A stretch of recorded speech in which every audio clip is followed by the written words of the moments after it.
What's up, guys? Welcome back to one of my movie reviews. We're gonna spin the wheel again because that worked well last time.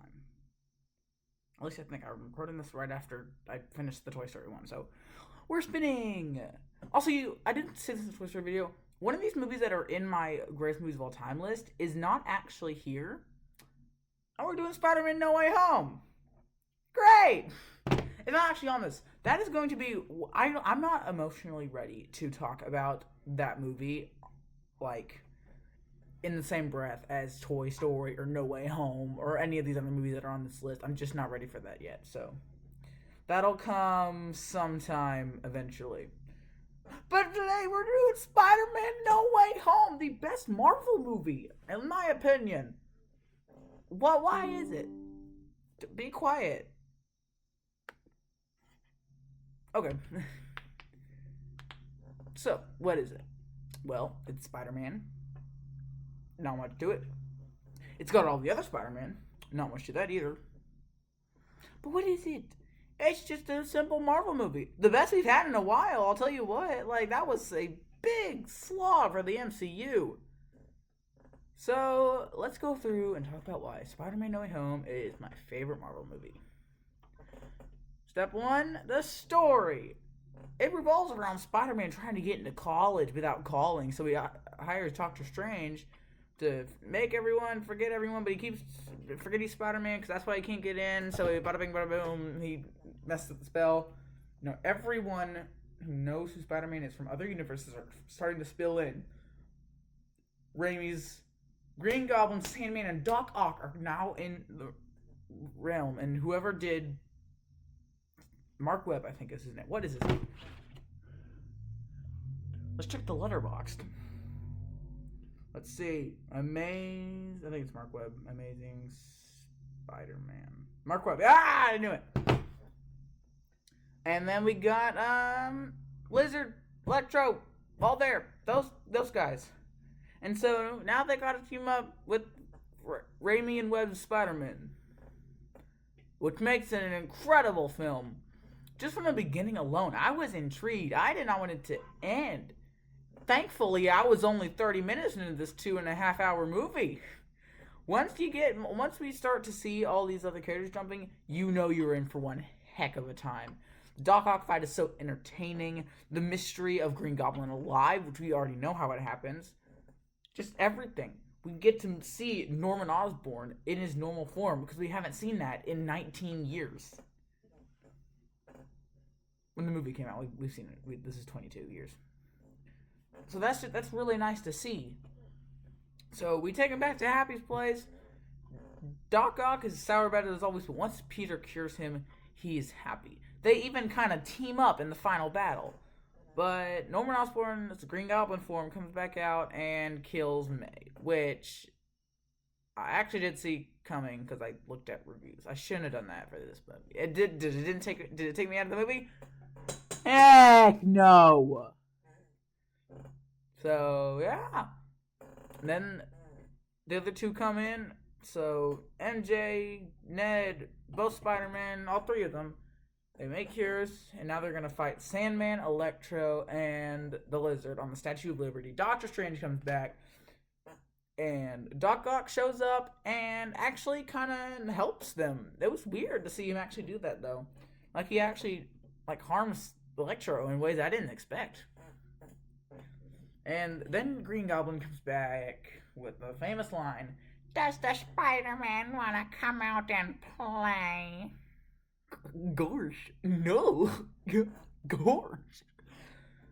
And so, Tom Holland and Green Goblin are fighting, and right as Tom Holland has the upper hand, Toby stops him, which is still beautiful. And so then we see Doctor Strange trying to fight the multiverse jumpers, and it's not working. So one of the most beautiful scenes in the MCU happens, even though it's one of the worst. Everyone has to forget who Peter Parker is. His entire personality is just erased from their minds. He's the new kid on the block, but doesn't get remembered by his old town. No one knows him. May is dead.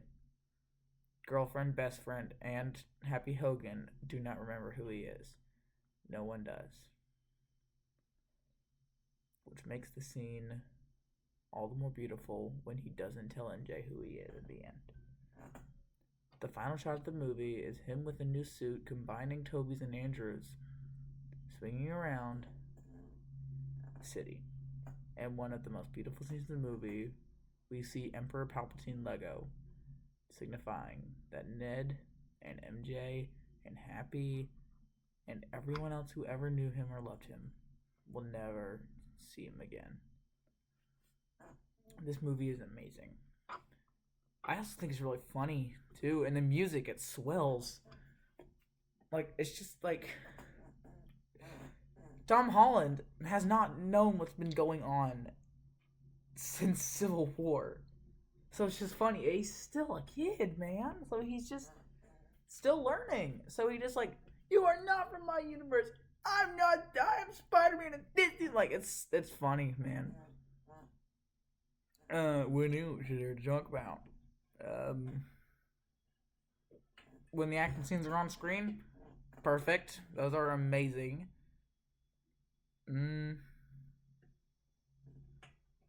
I love Toby and Andrew's performance. It's good. I like the ending song in the credits. Now, the only problem, I do wish that something would have happened, but at the same time, I'm glad it didn't, because now we can get a sequel. I feel like if he told someone, we could have still gotten a sequel. But I'm interested to see if they do make a sequel to this. I'm interested to see what comes out of that. So I'm glad I'm kind of conflicted on that topic. Alfred Molina was funny as ever. He's still phenomenal, just like in Spider-Man 2, which is the best out of the Raimi trilogy. What else? I wish Miles Morales from Into the Spider-Verse would come in and help them, because he could have come in too, because this was after Into the Spider-Verse, so everyone knows who they were. But I guess it wouldn't blend well unless they made him live action, which they could have done, or used his Insomniac version. That could have been really cool, but they didn't do that, which made me kind of sad, because he was even referenced in the movie. Kinda, not really. I think Fortnite made an appearance. I think it did. I can't remember if it was this one or Homecoming or Far From Home. I think it's this one. I liked when Fortnite made an appearance. What's her name? Liz made an appearance for like a second. So that was awful to see, because I hated her character. The fight between Spider-Man and Doctor Strange was incredible. I really liked that. That was fun. I love Peter, MJ, and Ned's dynamic. That's amazing. See what I see? You see what you see what I mean when I say, like, I just want to wheel. I didn't know I was going to talk about Spider-Man No Way Home. I have a script for one of these movies on this list. So I don't know. That is almost that almost was bad. I'm sorry. So yeah, it's Spider-Man No Way Home. There's not much to say about it. It's incredible.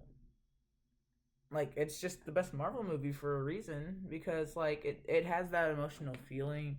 The ending at the funeral, or I guess at the cemetery, was beautiful. Everything's beautiful now. But I have to say, after this movie, we have one good Marvel movie that really came out of that. There was one like mediocre one that I'll still rewatch from time to time. But not much else. This movie's amazing. 10 out of 10.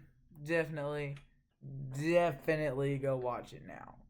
I don't think it's streaming anywhere. I have a DVD copy.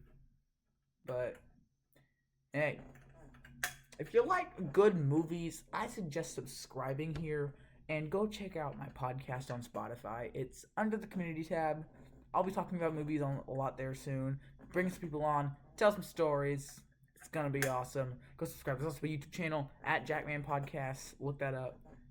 Yeah, thank you for watching. I got another movie review down. There's a lot left to go.